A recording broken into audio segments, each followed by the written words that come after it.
Moving on to item number 16, city participation on the Regional Leadership Committee to address homelessness. Our city manager, Mr. Steve Krager. Mr. Mayor, members of the council, good evening. This conversation actually, with regard to our regional homelessness problem, I'd like to give a lot of credit to Yuba County, frankly, for taking a leadership role in this. So there's been comments on both sides of the aisle, whether or not it's good or bad, but the point being that action was taken. There's a regional group that's gotten together and had conversations with regard to where do we take it from here. The recommendation that's being made is that you appoint a council member and an alternate to serve on a regional leadership committee. Attached to the staff report is a working document, a draft action plan, if you will. And this is a framework for conversation in order to develop a coordinated response among not only the local jurisdictions but also the nonprofits. We as a city are not in the social service business. That is what counties do. However, we receive the consequence of whether there's a robust social service structure or not, and so therefore we should be a part of the conversation.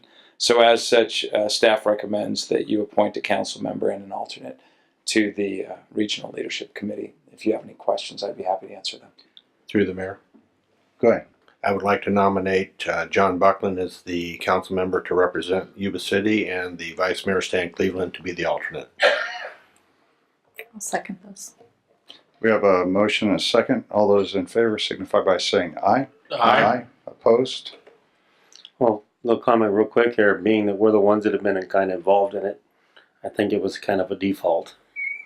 And but I know you've done a lot of good work in forming this and keeping the focus correct for Yuba City and not embroiling us in more of a providing services as doing our due diligence, but doing it in the proper manner as our mission is for the city. So thank you for your efforts in this so far. Well, we will continue to work down the path to address the issues that are key to our community's efforts to reducing homelessness and shrinking programs.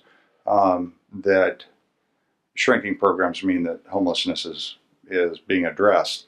That we can shrink programs and deal on core evaluations and services through the proper channels to make sure that the issues at hand are addressed for our entire community. And helping some of the efficiencies and situations that individuals have the passion, but they don't have the efficiency sometimes, and trying to at least work with them on coordinating a little more with each other and become more efficient. Absolutely. Through the mayor. Go ahead. Since we're discussing this, I'd just like to make a couple comments. One is as the city manager said, that the city is not in a position to be a social agency, but I would like to see our focus on housing for veterans and helping those homeless veterans with different programs. I know that there's quite a bit of money available through HUD, through the VA, through a number of different agencies to address those issues, and we have those issues here in our area, and I would like to see our focus to be on that. Absolutely. And those initial conversations with HUD have taken place, and certainly there is a funding mechanism from them for the homeless issue with veterans, and I think that being a key piece to what we're addressing here will certainly provide relief for a number of individuals in our community.